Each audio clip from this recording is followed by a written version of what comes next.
and productively as we can. So let's see here. Let me just open the chat so I have that open.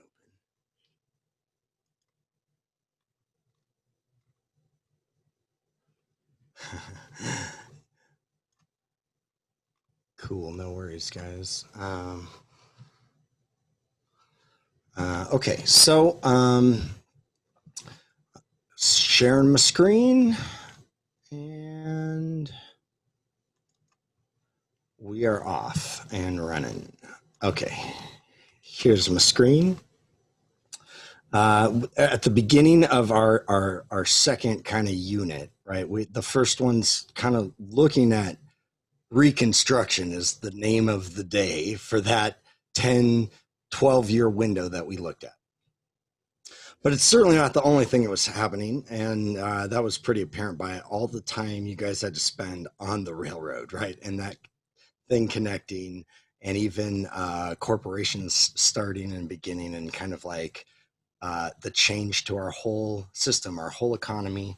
That's all going on. Things, it's clearly a technology age, but the war accelerated it. And that is the thing that wars do. They accelerate at least certain technologies really quickly. And sometimes there's a lot of accidents that they wind up stumbling upon or creating in the process that are great inventions that you're like, oh, well, look, we got microwave ovens now. That's cool. Like, probably wouldn't have found that out, without warfare or well, okay, we got to move quicker than that. I can pontificate forever. So that was going on, though the theme is kind of Reconstruction. That the landscape of America is changing rapidly, and so that's why I just said, like, industrialization in the West is kind of this moment. And when you think about the Wild West, the Old West, it's like maybe a decade before the Civil War, a decade and a half. Like, the gold rush really brings lots of people west and lots of little mining towns. Deadwood, if you've ever seen that, is an excellent HBO history drama. Super good. Very raw, though. Don't watch it with your kids around. Uh, uh, that gold rush and the Oregon Trail, but then, by the end of the Civil War, by that decade, we got a railroad connecting everybody. So that's really the Wild West. Once 1869 happens and you can just take a train across the country, people are traveling more, and there's a lot more migration west because it's now much safer than the Oregon Trail, where you had a 10% chance of dying of dysentery, which was a lot lower than what they gave you in the video game. Everybody died of dysentery. So because of the tech, society's changing, landscape's changing, the geography's changing, and the Wild West is kind of getting to its peak right now because there's a lot of people in it, lots of mining towns that are close to each other.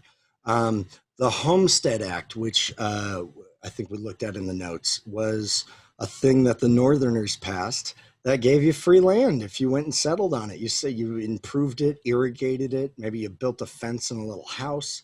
After 5 years, it was yours. And it's like, well, I might feel optimistic about the world if that offer was still on the table today. Like, how many of you would take that if the government was just like, look, you want to move to the middle of Utah and just irrigate it and farm and build a house out there? We'll give you the land for free if you want to do it. Like, oh, that's an enticing offer, but I don't want to be a farmer. And I don't actually necessarily want to live in the middle of nowhere, but people were used to rural life back then, and most folks were still farmers. So lots of people are coming west for all kinds of reasons. San Francisco being a town that's is blowing up because of the gold rush. But by the time we get to this end date of 1890, there is no more frontier. I think it's the Department of the Interior at the time declared the frontier closed based on the 1890 census. That that chapter in American history is done.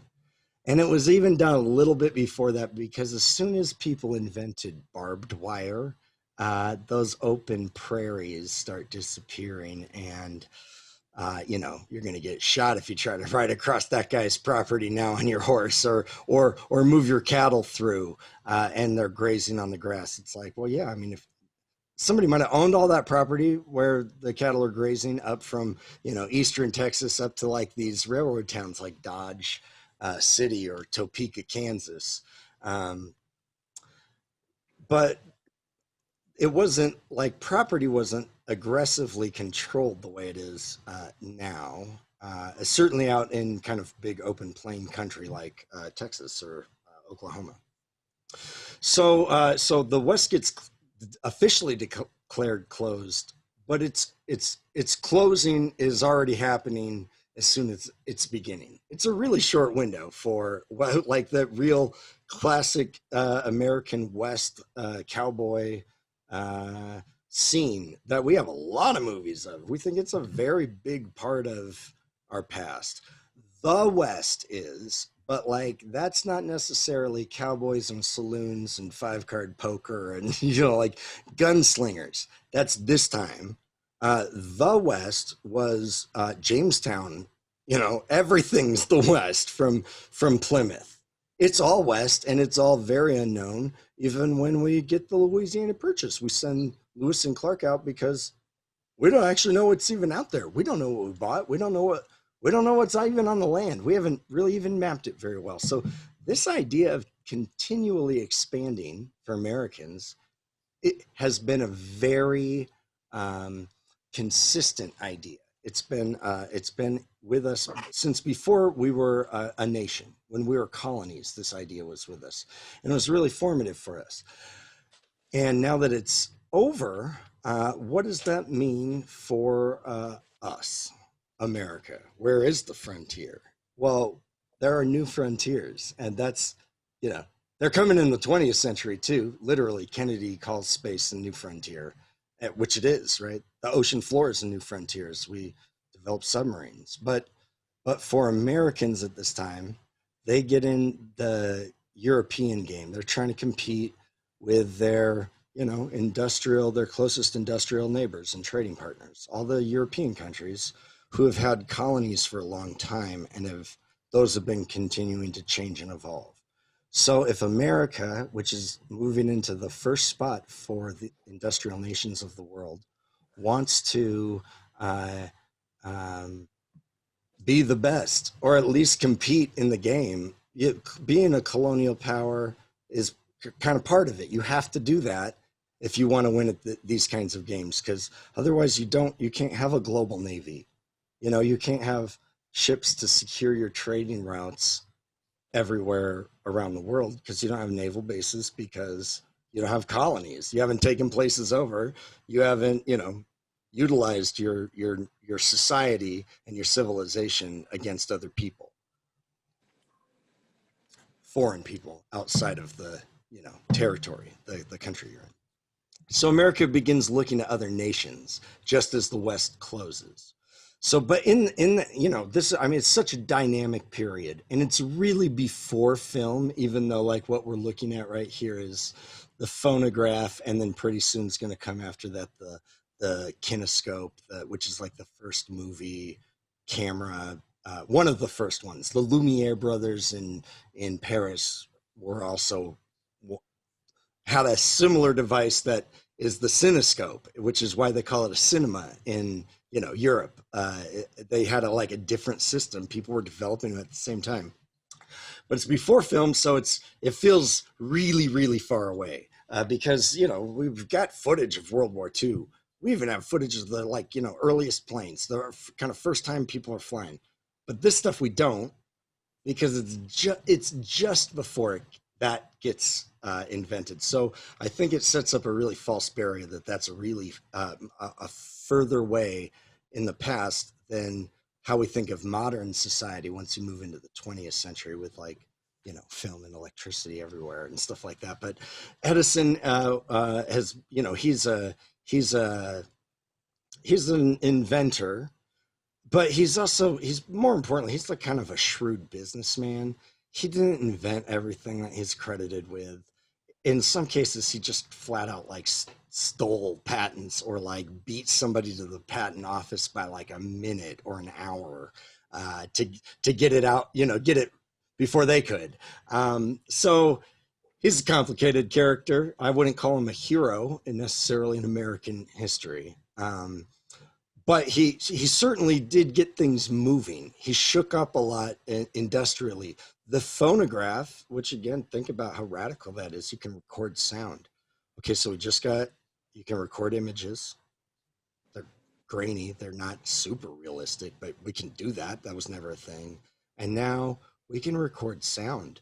Like you could record your relatives and hear their voice after they're dead. Like you couldn't do that before. You never think about that. You and I don't. That's so far from when we've been born or existed that that doesn't usually enter into my thinking at all. But that would have been a big deal for people, kind of the way people took pictures with their dead relatives after they died when the camera first started coming out. It's like, oh, this is a way to connect to the past and to, you know, our own history and the things that are important to us that we want to kind of hold on to closer than we were able to 10 years ago. So the phonograph is, not only going to record your relatives, but it's going to record like important people in the world, like kings and queens and presidents and dignitaries. And I think I said this last week. Most people, most Americans, uh, until the radio, never heard the president of the United States talk. Like even the ones that got around a lot and gave a lot of speeches, like Lincoln. Like most people hadn't they could have heard people say what he sounds like, but they didn't know what the guy's voice sounded like or his mannerisms or anything like that. I might have little political cartoons or really early on some photos. But now that's going to change, and we can hear what people are like, and words carry different impact when they're spoken than when they're written. And the tongue is more persuasive than the pen, even when they're saying identical things. So before sound was able to be recorded or broadcasted or anything like that, in literate culture, so not super far back, you had to kind of weigh out your things by talking to people, getting opinions, and then reading things and track records and voting history and stuff like that. That's it. That's all you could do if you wanted to even be a diligent voter. Um, the the guy's personality didn't really factor into it very much. We might need to return to something like that, like just outlaw sound and image for political things. It can only be writing. I guarantee you, we'd have far less people arguing about stuff because people don't like to read these days. So the phonograph, the electric age begins. Edison creates like kind of the first electric company uh, to make a power plant to just generate electricity. So the idea of electricity has been around for a few hundred years, like the scientific age of enlightenment, trying to figure out the elements, but really doing something with it or knowing how to harness it is new. That's a newer thing. And getting the light bulb was Edison's real claim to fame, because other people had made light bulbs, but nobody could make one that wouldn't burn out instantly. And by burnout, I just mean like burn the glass and therefore just be a dark, hot bulb, or like just break or not light up. So after I think over 1,000 tries, he finally gets one that is decent. I mean, they're horrible by today's standards, but that changes everything. That's kind of the turning point for me for the electric age. Um, read over this. This keeps coming up over and over again. It's going to come up like another 6, 7 times over the course of this class, and uh, this is that colonialism and some of that global kind of bases and military powers that I was saying. So here's the story of the incandescent light bulb. Watch this. This is like I definitely want you guys to see this and kind of sit with these big shifts in thinking about uh, uh, changes to society. Then, and this is another one, because people are urbanizing, right? Like there's more electricity, there's more resources, you can farm more with less energy, less manpower. You get better tools. That was that big farming revolution, right? The Yeah. chapter before, where you see like the John Deere plow and the I know. Turn it McCormick off now. reaper. The mute was hard. Oh, we're feeding back. Or here, let me. Um, where was I able to mute?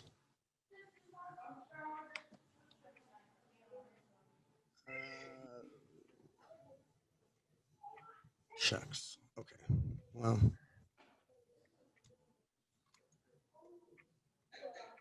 stop this for a second.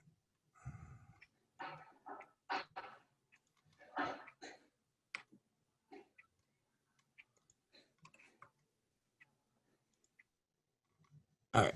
There we go. Okay. So back to the swing of things. There we go. Professor, Yes. can you repeat again? I'm sorry, I'm typing at the same time. What is it that you want us to read? The Afghanistan Yeah. Yeah. So I'll back up just a few paces here. Can you mute yourself when you're not asking a question though, because there's feedback noise from the mic. Thanks, Eddie. So yeah, the phonograph, the electric age, that's the big shift right here that's happening. That's kind of why this is the second industrial revolution. The first one was harnessing raw iron and steam and coal and even like fish oil or whale oil, certain like natural raw elements. This is like, okay, we're synthesizing elements now. We're using chemistry and physics to change the game, not just the materials that we're, pulling out of the earth and transforming. We're kind of creating new things, and so that's the big shift here. The second industrial revolution. And so Afghanistan, yeah, just familiarize yourself with this. I don't even know that there'll be a question on the test about this, but this is going to be something that comes up over and over again. So the earlier you can see it, you'll just kind of like, oh, okay, oh, that's happening again. Oh, I'm seeing a pattern here. And so, by the time we get up to the 1980s or, when we invade in 2003, you'll kind of have a longer narrative, a longer story about that. So yeah, Edison, the light bulb, the phonograph, and then these two right here, Progress and Poverty. This is one of those game-changing books, kind of an expose book, and it was not about dumbbell tenements per se, but it was it was about um, why why do we have the poor, like how do we fix this. This is like, it seems like inequality is growing further apart from equity as we get more industrialized, and the industrial poor are like ground into poverty. And this is like, if you ever read like Oliver Twist or something like that, it's just, you're getting ground into the dirt, working yourself to death, not getting ahead, while other people are making literally millions for the first time ever. Millionaire enters the lexicon for words. And so this Tenement Act, it's creates what comes to be known as dumbbell tenements, which are like, the projects. It's like housing projects, but not government sponsored ones in this case. This law tried to reform these things because they were like so poorly made. So yeah, just kind of familiarize yourself with the urbanization that's happening right now, because by the time we get to the 1920s, we switch over to being a totally urbanized society, culture. And then this wealth equality. Oh, I have this video earlier. I'll take that out and put something else there.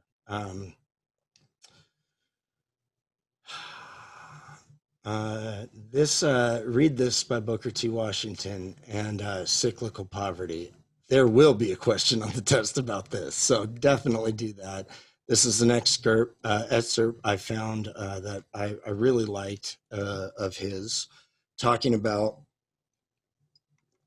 not like in an idealistic way of like rights and society and laws, but in a very specific, real, boots on the ground point of view about what's helpful and what's needed for uh, Black Southerners. Himself, having grown up in that last generation of slavery, being born a slave and being freed, he's approaching the debate about what to do and move forward and how to really help change the situation differently than like the common intellectuals are on big idea levels. He's just saying, look, yeah, that's great. We should get equality. We should be letting people into college. We need to teach people how to bathe first. Like nobody bathes because nobody bathed when they were a slave.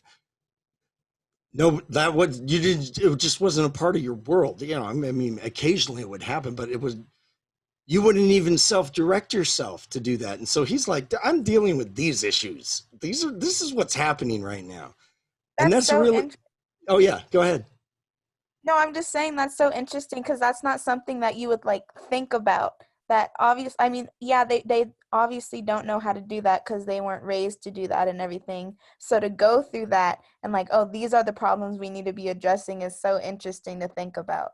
Yeah, yeah, really. Because and when you think of the Freedmen's Bureau, then it's like, oh, they literally had to scramble and start a government agency to try to figure out how to feed people because not because people didn't know how to eat food or not or even necessarily didn't know how to cook some stuff because slaves knew how to cook food. I mean, shit, where do you think barbecue came from, right? That's probably the most all-American food there is, and it's a Yeah. product of slavery. Slaves knew how to cook, but they did not, for the most part, unless you're like a personal assistant or like working in the house, you had no sense of you didn't even have a sense of self in the way uh somebody growing up in the slums would. Like you don't have the freedom to really ever make decisions or choices.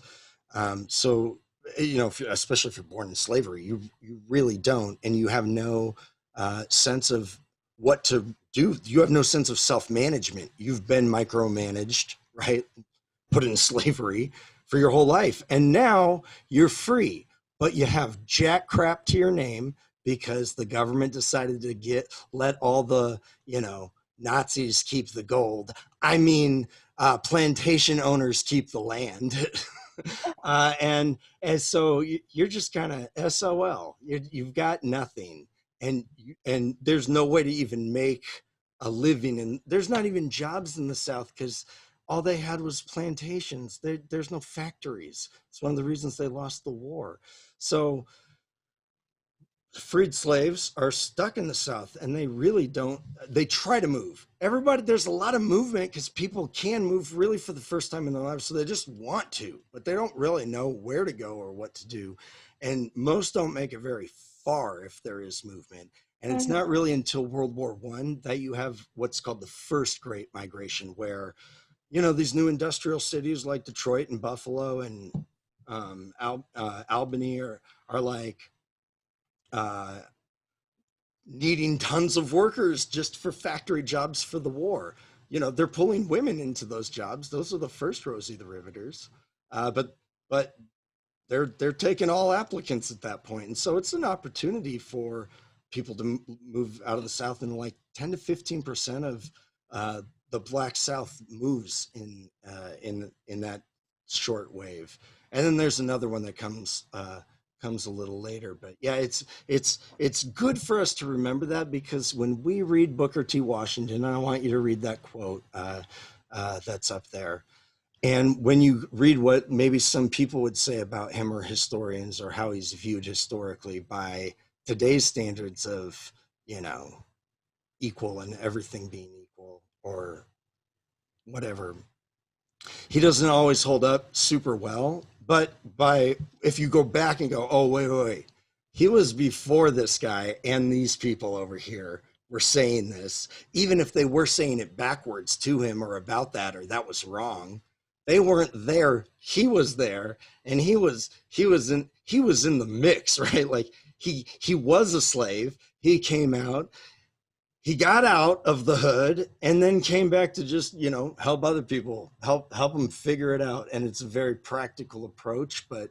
it gets called an accommodationist approach too. So it's a good example of just why pausing to read just the context of what you're looking at historically will help us from making quick and often erroneous judgments about things.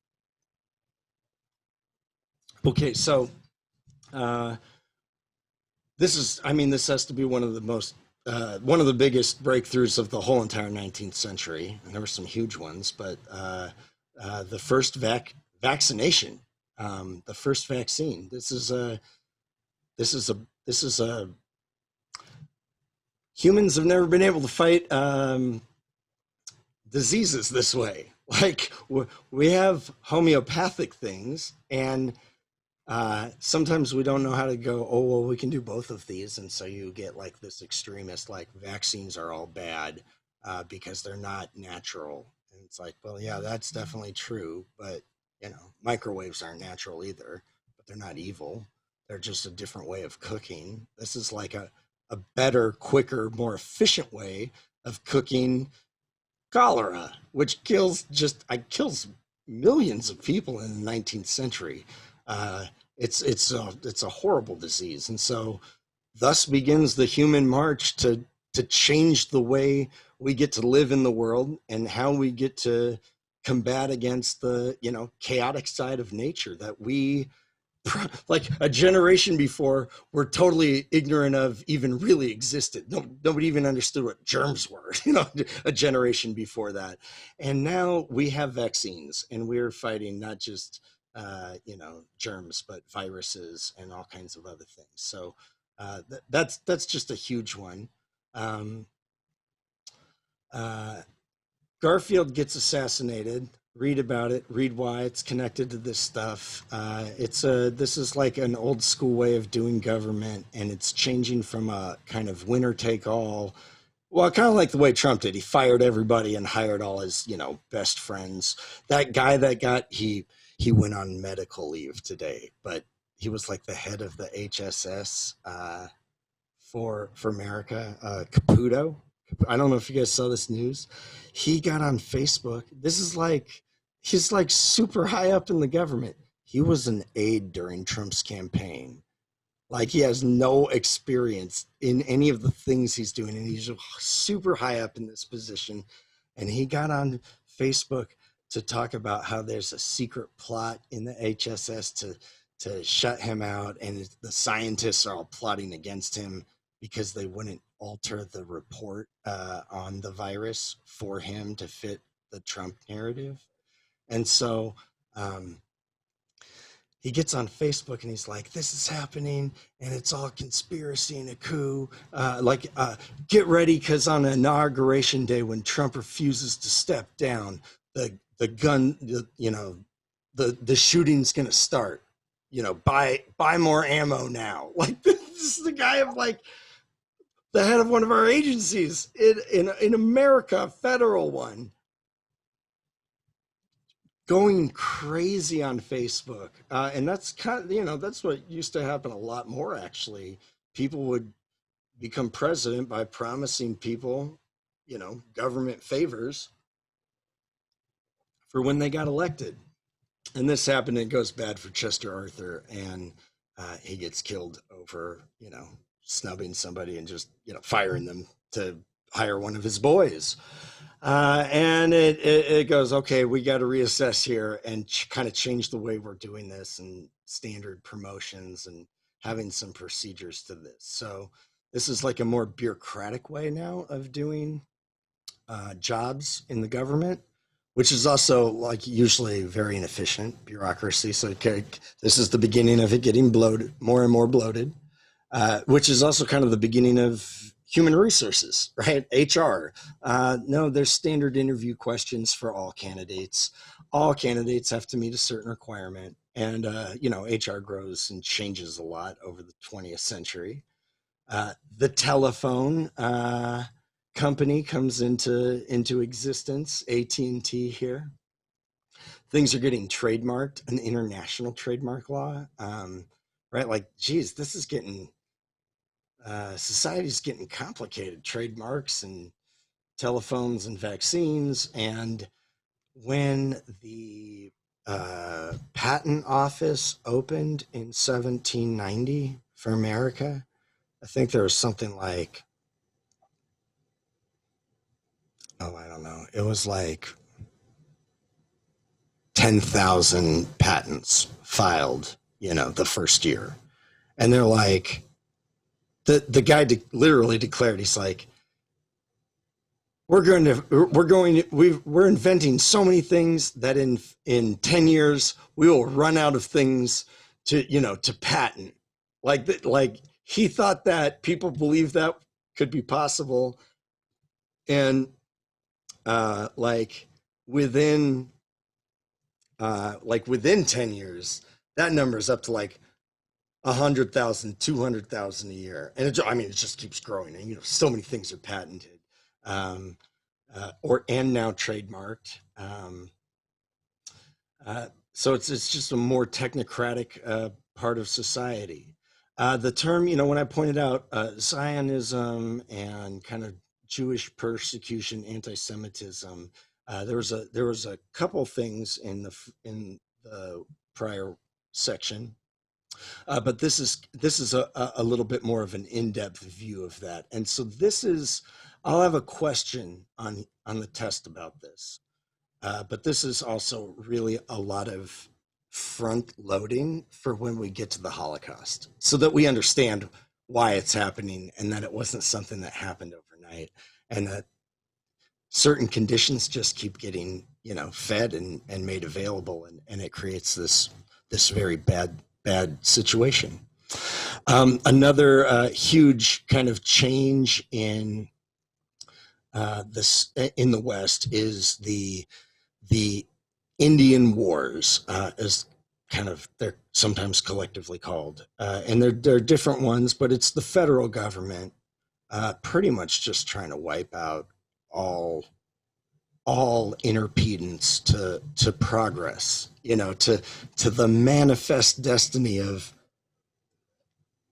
reaching the West Coast, of civilizing the land, of like colonizing the land, planting Americans on American culture in this vast, plains, resources. There are a few people living there. Yeah, let's get them out of there. Oh shit, we already put them there from another place. Oh, Andrew Jackson, that's right. He murdered a bunch of them, making them walk from Florida to Oklahoma. Well, we want to build stuff in Oklahoma now. Well, in Indian Territory is literally what it was called. We'll move them. We'll move them again, or we'll give them just some sections of it, and we'll call it Oklahoma, and it'll be a state now, and we can sell the land, and everybody can make money in the process, and we'll fulfill our destiny of moving forward. And so Sitting Bull surrendering, Chief Joseph a little later on in the Nez Perce surrendering. These are like pivotal moments of kind of anything that represented a significant resistance to America, physically. One more was going. And that was like the strategy. It's like pick them off one by one. And earlier, and for a long time, it was also turn them against each other to get them to fight our own wars. that is colonialism.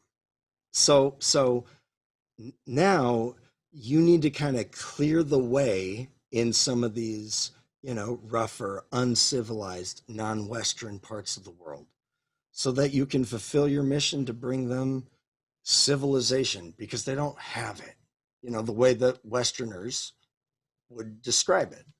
And they're not Christians, so you have to bring them, you know, God and Jesus, which goes, somehow with industrialization and capitalism and harvesting, all the natural resources out while, disempowering any of the leaders or powerful people that were in that community, country, island, nation beforehand.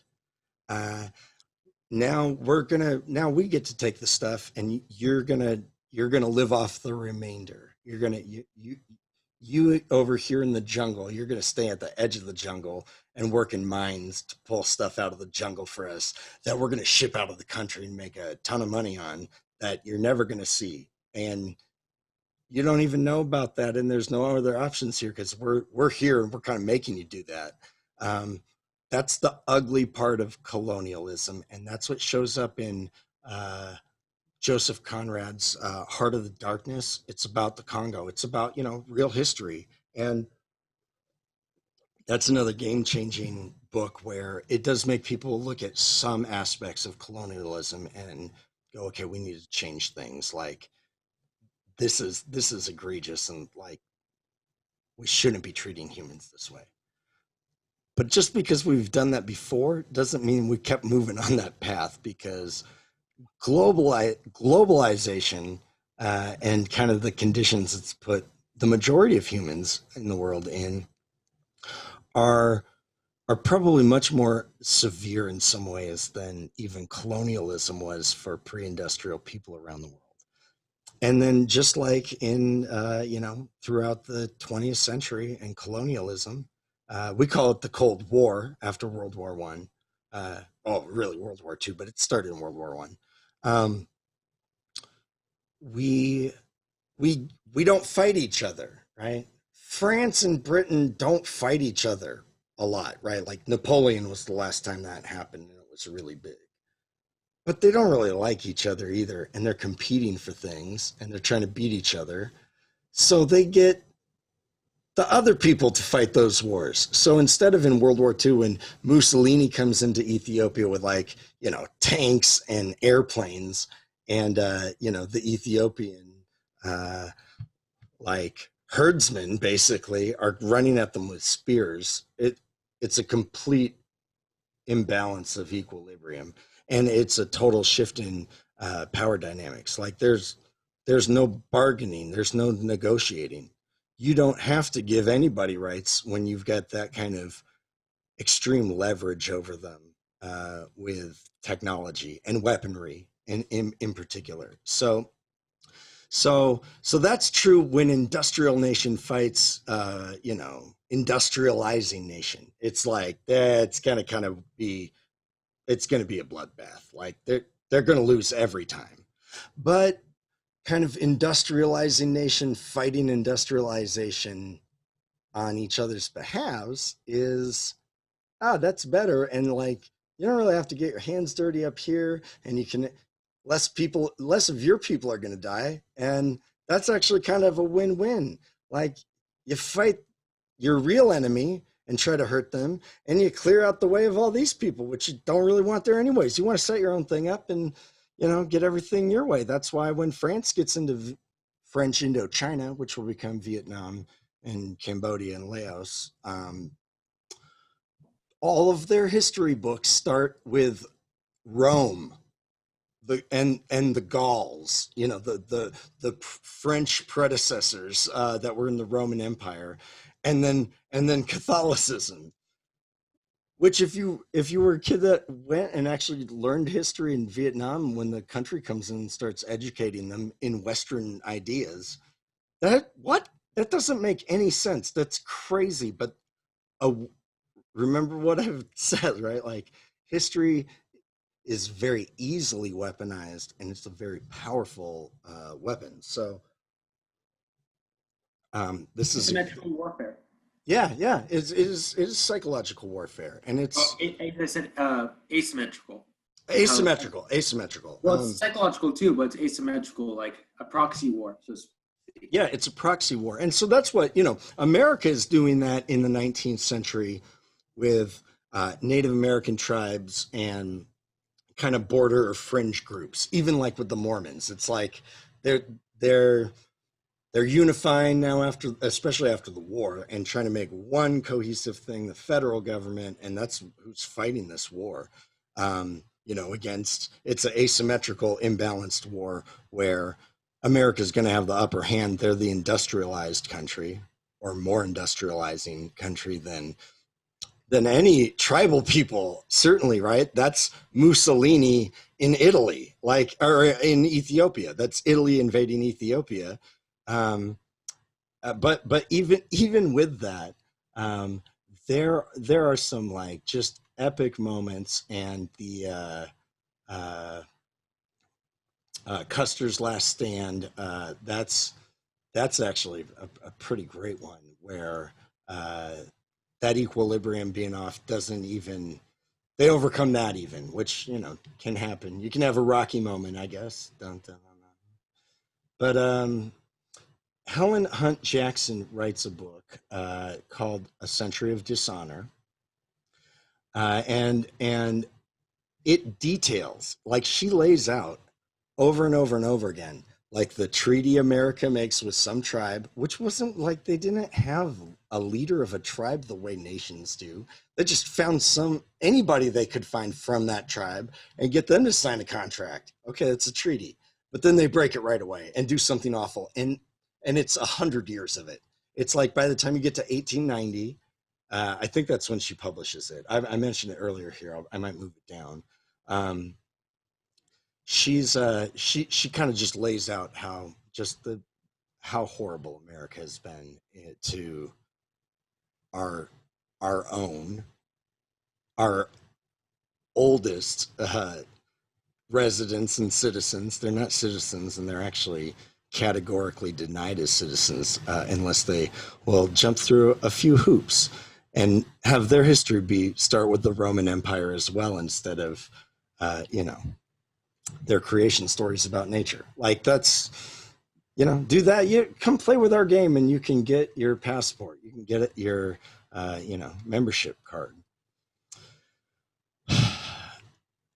And just right along the same lines, this is how we're viewing Chinese. And so note that with certain races, there are really awful, one-sided, lopsided, just cruel, inhumane, dehumanizing laws, acts, moments, events, wars against certain quote-unquote races, to use the 19th century term.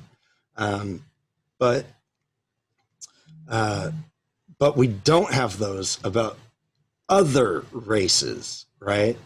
We'll let other people into the country, but that's also likely to change over time too, because one group that's not threatening at all, you've probably let somebody come in from, the Ottoman Empire, if they were allowed to emigrate in the 19th century. You probably were worried about like the influence of Islam on American Christian culture, because there's not a lot of people coming from there, but there's a lot of people coming from China. They came and built the railroad. The Chinese and Irish built the Transcontinental Railroad. They build our national railroad, and then we're like, get out. And they're like, no, we don't want to. This is the deal. You told us we could come over here. I'm like, fine. Well, no more of you can come. And then they passed a law saying no women can come. You can still send male workers, but you won't set up society, because you're not allowed to marry white women, and we're not allowing Chinese women into the country. We're controlling you. It's like, okay, there are racist laws and precedents that are not like simple, black and white terms. they're complicated, and but seeing a bunch of them from all kinds of different angles, like, oh geez, I never thought about the Chinese. Like, unless you're Chinese or grew up with, like, you have Chinese friends or have talked about these things, it's not maybe the first thing that you thought of if it's distantly cultural for you. But most Chinese Americans are pretty aware that that was a thing, um, and they're aware of that, and that Japan was not treated that way, and that we were treating Japan like a Western nation and trying to build her into the west of Asia, like the England of or the United Kingdom of Asia, and Japan is on a colonial conquest at the same time that all the European powers are, who are also in Asia, and who America is here continentally with, various groups, diverse groups. I think I talked about this last week, but I think it might have been after my mic cut out. Did I talk to you guys about the volcanic eruption at Krakatoa? No, Paul, no. sir. Okay, so I'll just mention it briefly. I wrote it. I wrote this up. Read it. It's a cool way to connect history, because this eruption happens in, like, I think it's the Indonesian islands in 1883. And it is such a large blast that it is heard up to 3,000 miles away. That would be like a bomb going off in Washington, D.C. or New York City, and we could hear it here. Like, think about how loud that is. It was an island, like a volcanic island, that literally just disappeared. It just blew itself to smithereens and was gone. And it kicked up so much carbon and debris into the air that it made the entire atmosphere dark for at least a year. It looks like up to like a few years. It lessened as each year went by, but it actually created darker weather and a colder. It was like a micro cold year because of all the carbon, actually, like creating clouds. But that's not the point. That winds up affecting everybody. That had happened before. That happened in 1820 with another volcano. People in Europe didn't know what caused it, but it caused like this gloomy year. And that's when Mary Shelley wrote Frankenstein. Her and several other writers had challenged each other to write something, something dark because of the weather and the year they were having and what was going on. And so they had no idea that was caused by a volcano. But later on, when people are like looking at records and things and what people are saying over here, they're like, oh, that event caused this and everybody experienced it, but people didn't know that. And they really wouldn't have any way of connecting those dots or even be able to like necessarily even know about both events at different points in our history. So people are kind of being able to do that with, more communication stuff like the transatlantic cable, and telegraphy. But now we're getting into the telephone and telephone lines and telegraph lines being run. And communication is happening at a speed like it has never happened before in human history. And so within hours, this is reported around the world and everybody hears about this. And then everybody experiences a few dark years because of this crazy explosion that caused tsunamis. I mean, it killed tons of people. It's a horrible thing, but I had never heard about it. And it's totally crazy. And I think it's probably one of the first like globally experienced events, somewhat simultaneously, not simultaneously, but kind of in live time. We're not talking about people figuring it out months later. They're all knowing about it, kind of in that moment. So that's really like that's a pinpoint right there of, okay, that is a lot more globalized than say, 40 years before when, or 50 or 60 years before when during the War of 1812, It ends in 1814, but Andrew Jackson, the racist president who did the Trail of Tears and killed millions of Native Americans, he made his name in the Battle of New Orleans in like January or February of 1815, like months after the war had been over, and they'd signed treaties. But the word hadn't gotten down there yet to either of them. So, he defeats the British after the war was over in the Battle of New Orleans. And it's like, oh, that is different. Okay, that's a really different society. That's like a generation before this. So for any of us, and it's harder to have perspective on this when you are 20. That's not to give grief at all. That's just to say, the older you get, the more perspective you have on stuff. And so with tech, you'll all experience, everybody will always experience, and unless we have some kind of tech apocalypse and lose electricity or something, we're all going to experience like such big gaps in between our kind of native technologies of when we're like kids or young adults or kind of being formed, and all the stuff that comes after that.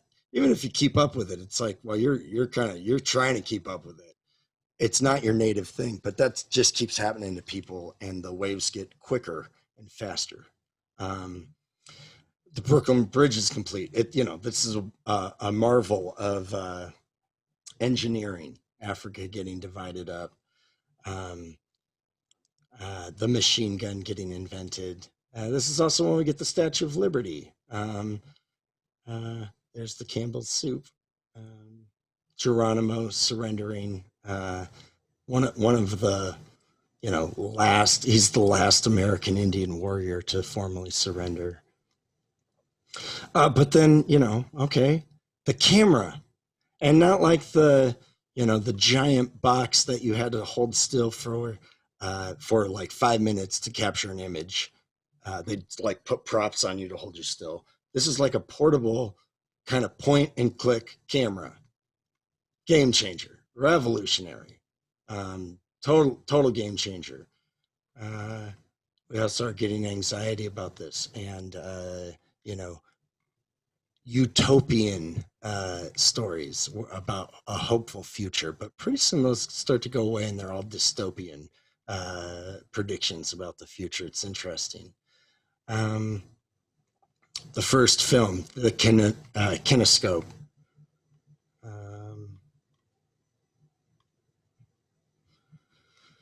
Okay, let's just look at the next one quickly. In the next 5 minutes, I'll just show you guys where we don't even have to go all the way through it. It's just this idea of manifest destiny that I've already been throwing out there. We have a purpose. God has called us to fulfill this mission and colonize and civilize the world. And so over the 1890s, this is when imperialism grows. This is kind of when America starts to enter the international game politically and militarily. This is the era when we start building up a navy along with all the other, industrial powers, based on a military study that said, hey, pretty much whoever controls the sea kind of controls the world. So, good luck with that. And then everybody built like giant navies with modern, ships that just run on engines. They're not, they're iron or steel ships. There are a lot of stuff in here. Let's just cruise just a minute faster. Ellis Island opens up. This is that age of classic American immigration, with Italians and Germans and Polish people, and just a lot like a wider variety of Europe, and to a degree than what had existed before. Think of The Godfather 2 early scene. If you've seen that film, that's kind of begins. That's Ellis Island, and that's going to be a long time. That's going to be be around until I think the 30s. I think it gets closed in the 30s, or it actually might be the 50s. It's a museum now because it's such an important kind of place in American history. I haven't gotten to go there, but I want to next time I'm in New York. This is the beginning of yellow journalism, kind of like just shady press, flashy headlines, just not honest reporting at all. And it's competitive and it's national, it's even international. This is also when Plessy v. Ferguson gets decided. That's the landmark decision that says you can have separate, educational, you can have separate facilities for blacks and whites as long as they're separate but equal. And so, the South in particular, but not just South, they kind of took that and ran. There was segregation, all over the place and discrimination. The merger wave, corporations grow huge here. This is where, like the John Rockefeller, he's the oil tycoon. Oil starts being used in kind of combustible engines and big motors. And then we get to the I'm sorry Spanish. to interrupt. You know it's already 9 o'clock, right? Yeah, class actually goes to 9:05, so I'm going to go just 2 minutes more because this is the kind of the point of American colonialism right here at the Spanish-American War.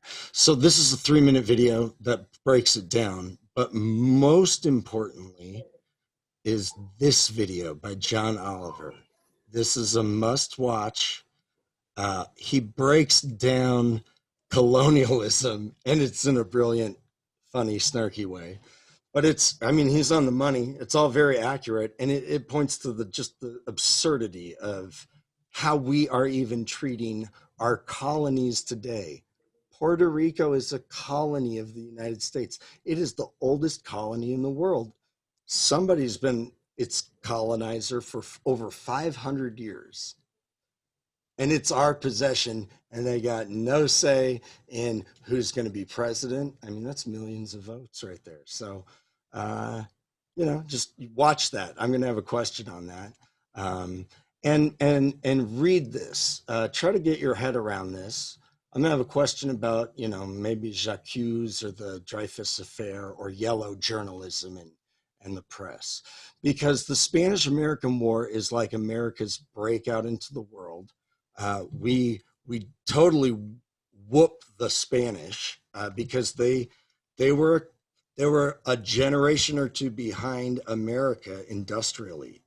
They had like the fleets and Army and Navy and kind of administration of like when they had the American Empire, like Cortez. It was old school and they lost, and it gave America pretty much all of Spain's possessions all around the world.